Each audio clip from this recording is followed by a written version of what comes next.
Assalamu alaikum adab.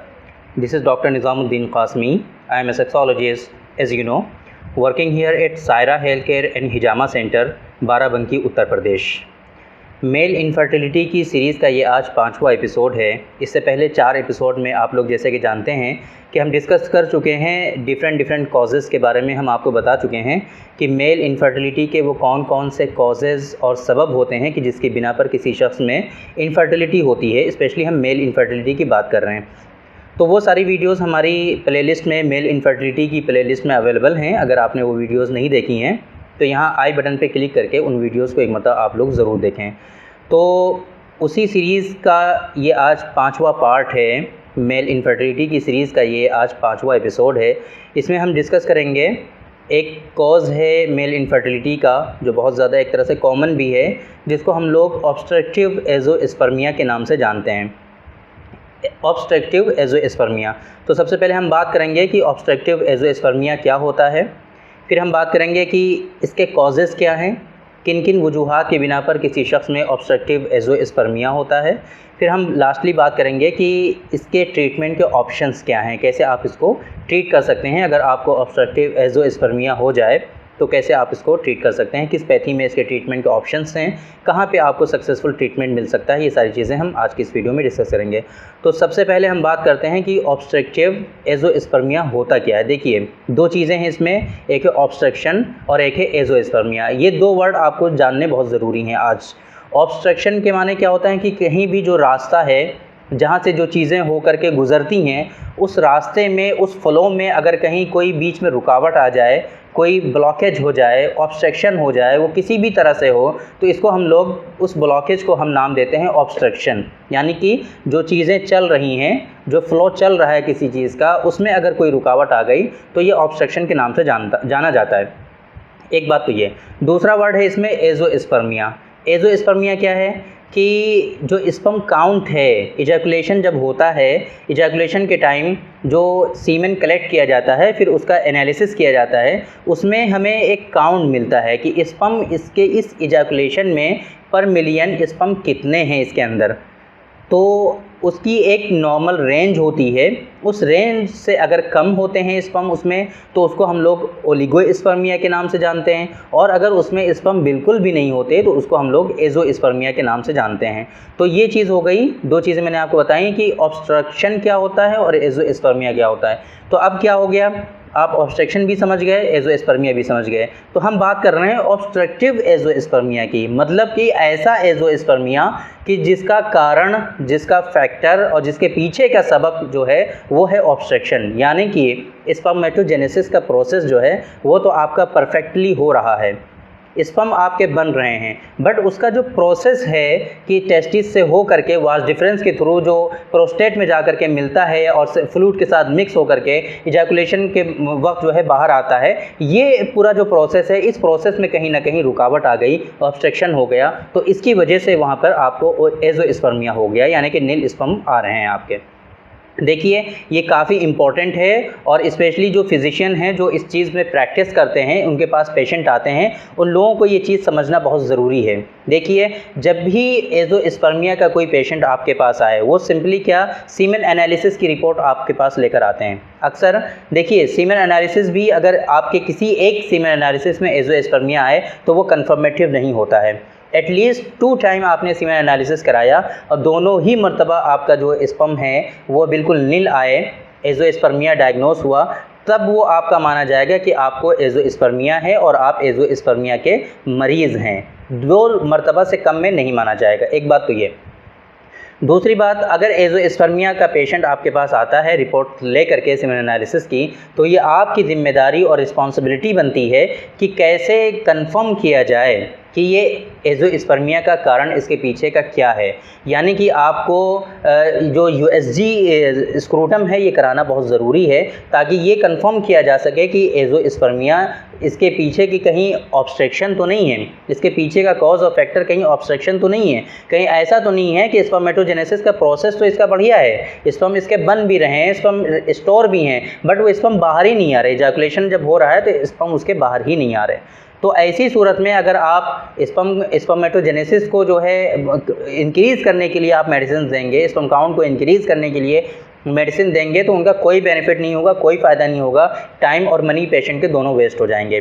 तो ये आपकी ज़िम्मेदारी है कि सही से एवेलुएट करना जब भी पेशेंट आए और सही से उसकी डायग्नोसिस बनाना, ये बहुत ज़रूरी है, क्योंकि ट्रीटमेंट जो है पूरा वो डायग्नोसिस के ऊपर डिपेंड करता है। एक बात तो ये। दूसरी बात क्या है कि अब हम बात करते हैं आगे चल करके कि ऑब्स्ट्रक्टिव एज़ोस्पर्मिया के कॉजेज़ क्या होते हैं। तो मेनली देखा जाए तो 3-4 तरह के कॉज होते हैं इसके पीछे जो बहुत इंपॉर्टेंट हैं। एक तो ये कि वेजेक्टमी, जो लोग, जिसको हम लोग कहते हैं कि नसबंदी कराना, जो लोग नसबंदी करा लेते हैं, वास डिफरेंस, जो मैंने जो ये आपको पूरा स्ट्रक्चर बताया था अभी, उस स्ट्रक्चर को कट करके बीच में लैगेट कर दिया जाता है और उसको छोड़ दिया जाता है ऐसे ही। तो इससे क्या होगा कि स्पर्म जो है अब वो ट्रेवल करके ऊपर तक, प्रोस्टेट तक नहीं पहुंच पाएंगे। तो ये वेजेक्टमी, जो लोग वेजेक्टमी करा लेते हैं उन लोगों में ये एक तो ये आएगा कि उनको, उनके जो स्पर्म काउंट है वो नील आएंगे, उनको एज़ोस्पर्मिया रहेगा। एक बात तो ये। कुछ इन्फेक्शन की वजह से, कुछ इंजरीज़ की वजह से किसी शख्स में ये जो है ट्यूबल ब्लॉकेज हो सकता है। स्पेशली इन्फेक्शंस की अगर हम बात करें, जैसे क्लैमाइडिया है, गोनोरिया है, sexual transmitted disease, sexual transmitted infections जो होते हैं, उसकी वजह से कहीं ना कहीं ट्यूबल ब्लॉकेज होती हैं। जो लोग मल्टीपल पार्टनर्स के साथ सेक्सुअल इंटरकोर्स परफॉर्म करते हैं उन लोगों में ये बहुत कॉमन है, और उनमें इन्फेक्शन की वजह से उनकी जो ट्यूब होती हैं वो ब्लॉक हो जाती हैं, और उसकी वजह से फिर उनको इनफर्टिलिटी होती है और एज़ोस्पर्मिया उनके अंदर डेवलप हो जाता है। देखिए, इस यहाँ पर कॉज तो कहीं ना कहीं ब्लॉकेज है, ब्लॉकेज की वजह से एज़ोस्पर्मिया हो रहा है, लेकिन इनफर्टिलिटी का जो कॉज बन रहा है, उनके अंदर जो उनकी वाइफ जो कंसीव नहीं हो रही है, इसके पीछे का कॉज जो मेनली ग्रोसली देखा जाए वो है एज़ोस्पर्मिया। तो एज़ोस्पर्मिया की वजह से उनकी वाइफ कंसीव नहीं हो रही है, और एज़ोस्पर्मिया उनको हो रहा है ब्लॉकेज की वजह से। तो इस तरीके से पूरा ये सिस्टम बनता है। एक बात तो ये कि मैंने बताया कि वेजेक्टमी की वजह से, इसके पीछे का कॉज एक वेजेक्टमी होता है, यानी कि नसबंदी जिसे कहते हैं। दूसरा, कुछ इन्फेक्शंस, जैसे मैंने आपको बताया कि मल्टीपल सेक्सुअल पार्टनर जो लोग रखते हैं, तो उन लोगों में ये इन्फेक्शन, गोनोरिया का, क्लैमाइडिया का इन्फेक्शन हो जाता है, तो उसकी वजह से ट्यूबल ब्लॉकेज हो जाती है। तीसरा जो है कंजेनाइटल डिसऑर्डर्स होते हैं, कंजेनाइटल एनॉमली होती हैं कुछ लोगों में। जब वो पैदा होते हैं तभी से उनकी जो वास डिफरेंस है इसमें डिफेक्ट हो जाता है।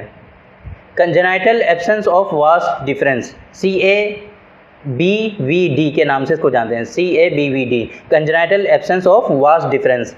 तो उनका जो वास डिफरेंस है वो डेवलप ही नहीं हुआ, वो बना ही नहीं, तो इसकी वजह से ये बचपन से डेवलप ही नहीं होता, तो इसकी वजह से आगे चल कर के ये कंफर्म होता है।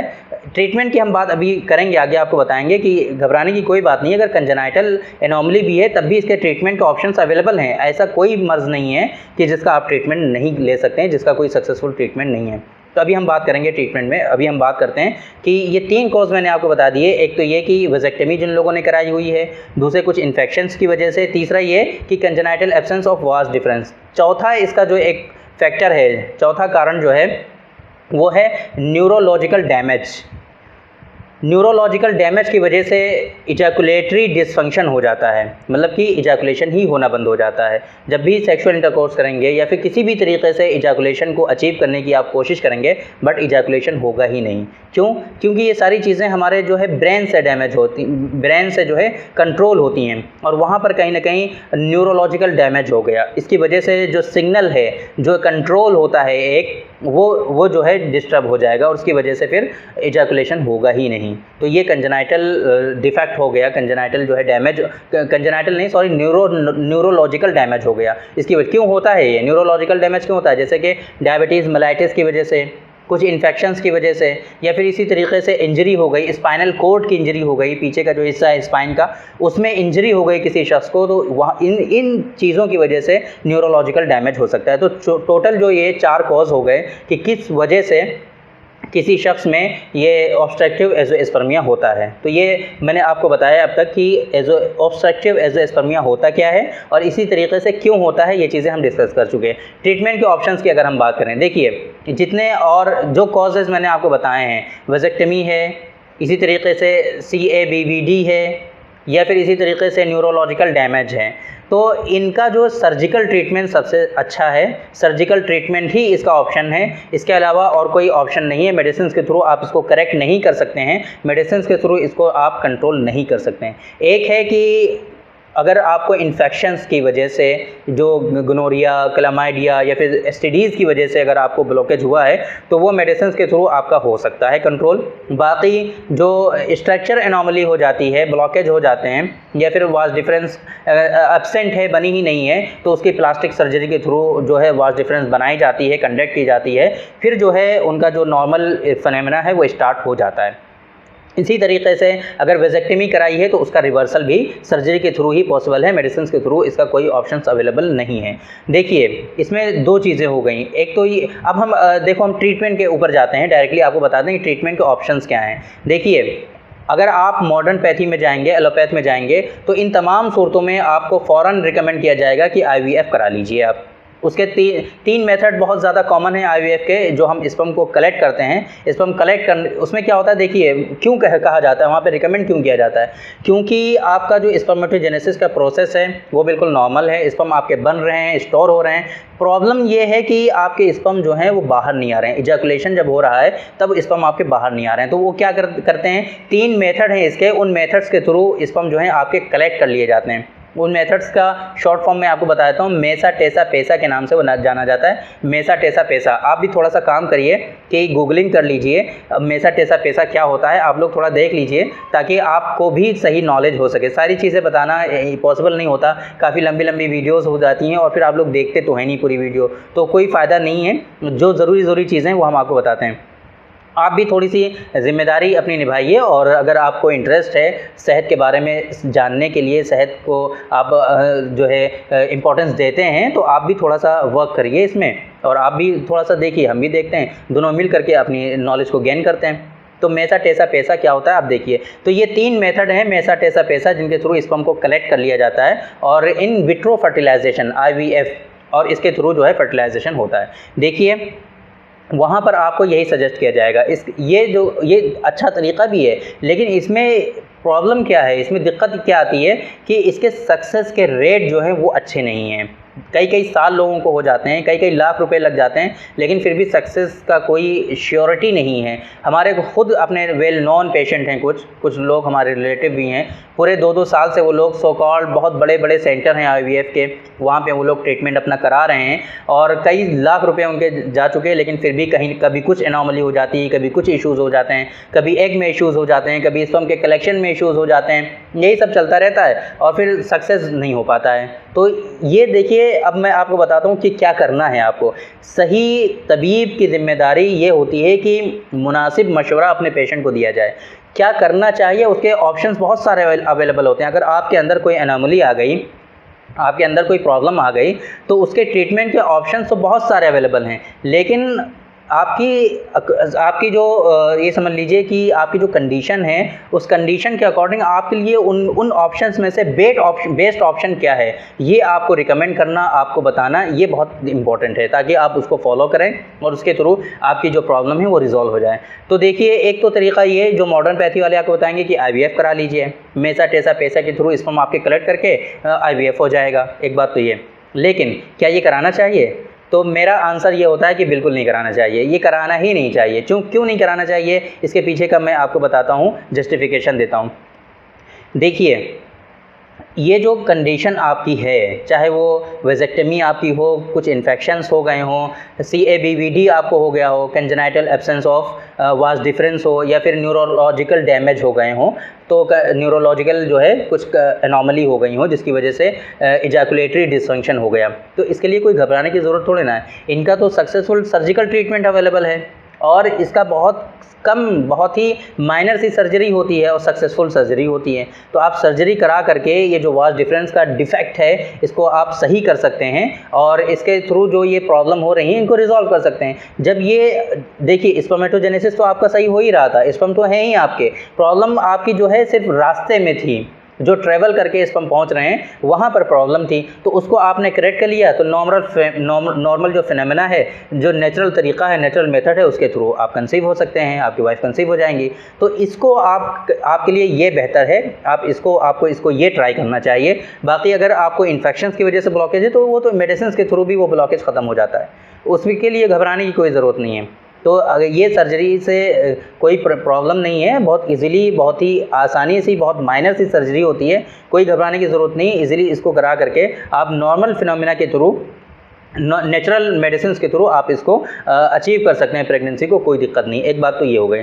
दूसरी बात, आपके जहन में ये क्वेश्चन आ सकता है कि कहीं ऐसा ना हो कि हम सर्जरी भी करा लें, उसके बावजूद भी हमारे स्पर्म बने ही ना, स्पर्म आए ही ना, इजैकुलेशन जब भी हो तब भी हमारा नील रहे, तो इसके लिए भी कोई घबराने की ज़रूरत नहीं है। अगर आपका स्ट्रक्चर नॉर्मल है, एनाटॉमी आपकी सही है, वहाँ पे कोई इशू नहीं है, तो फिर घबराने और परेशान होने की कोई ज़रूरत नहीं है। हर्बल मेडिसिन के थ्रू, नेचुरल मेडिसिन के थ्रू इसका बहुत सक्सेसफुल, बहुत उम्दा और सस्ता ट्रीटमेंट एक तरह से अवेलेबल है। बिल्कुल भी घबराने की ज़रूरत नहीं है, इसमें आपको कामयाबी आसानी से मिल सकती है। तो वो मेडिसिन मैंने ऑलरेडी बहुत सारे वीडियोज़ में ऑलरेडी डिस्कस किया हुआ है, तो वो डिस्कस करने की ज़रूरत नहीं है। और वो असल में डिपेंड भी करता है कि हेल्थ की कंडीशन क्या है, किस पेशेंट में कौन सी मेडिसिन प्रिस्क्राइब करनी चाहिए, तो वो कंडीशन के अकॉर्डिंग भी होता है। तो ऐसे कोई ज़रूरत नहीं है। डिस्प्ले पे मेरा नंबर रहता है, इस नंबर पे व्हाट्सएप पे अपॉइंटमेंट बुक करके आप एक मतलब हमसे कंसल्ट कर लीजिए, तो हम आपको आपकी जो कंडीशन है उसके अकॉर्डिंग हिस्ट्री लेने के बाद जो बेस्ट होगा, बेस्ट ऑप्शन ट्रीटमेंट के जो आपके लिए होंगे वो आपको एडवाइस कर दिया जाएगा, और अगर हमारे पास उसका ट्रीटमेंट होगा तो वो भी आपको प्रिस्क्राइब कर दिया जाएगा। और मेडिसिन भी आपको बाय कोरियर हमारे यहाँ से अल्हम्दुलिल्लाह ऑल ओवर वर्ल्ड हमारे यहाँ से मेडिसिन जो है वो डिस्प्ले, पूरी दुनिया में कहीं भी आप हैं हमारे यहाँ से मेडिसिन आपको डिलीवर की जाती हैं। तो घबराने की कोई ज़रूरत नहीं है। आप घर बैठे ये ऐसी बीमारियां, ऐसी डिजीज़ जिनका कहीं सक्सेसफुल ट्रीटमेंट नहीं है, जो ये दुनिया के लिए ये एक प्रॉब्लम बनी हुई है, सरदर्द बनी हुई है। ये मेल इनफर्टिलिटी ये इतना कॉमन हो चुका है। मैंने आपको बताया था ये जो सेकेंडरी मेल इनफर्टिलिटी होती है 80% लोगों में होती है। ये सेकेंडरी इनफर्टिलिटी जिन लोगों को वेरिकोसील है या फिर ओलिगोस्पर्मिया, एजोस्पर्मिया है, और प्राइमरी इनफर्टिलिटी 40% लोगों में होती है। तो इतना बड़ा प्रॉब्लम है, इतना बड़ा इश्यूज़ है ये वर्ल्ड वाइड, लेकिन इसका सक्सेसफुल कहीं ट्रीटमेंट अवेलेबल नहीं है। तो क्यों नहीं आप हर्बल और नेचुरल मेडिसिन के थ्रू इसको ट्रीट करते हैं, और उसके लिए इतना इजी हमने बना दिया, इसका ट्रीटमेंट का ऑप्शन इतना इजीली आपको प्रोवाइड करा दिया। इससे और क्या चाहिए आपको? फ़ोन पे हमसे कंसल्ट करिए, मेडिसिन प्रिस्क्राइब करें, या घर बैठे आप मेडिसिन लीजिए, और कहीं भी हैं दुनिया में, आप कहीं भी हैं, हर जगह आप मेडिसिन आपको इजीली अवेलेबल हो जाएंगी हमारी। तो क्यों घबराना, क्यों परेशान होना, आसानी से आप ट्रीटमेंट कराइए।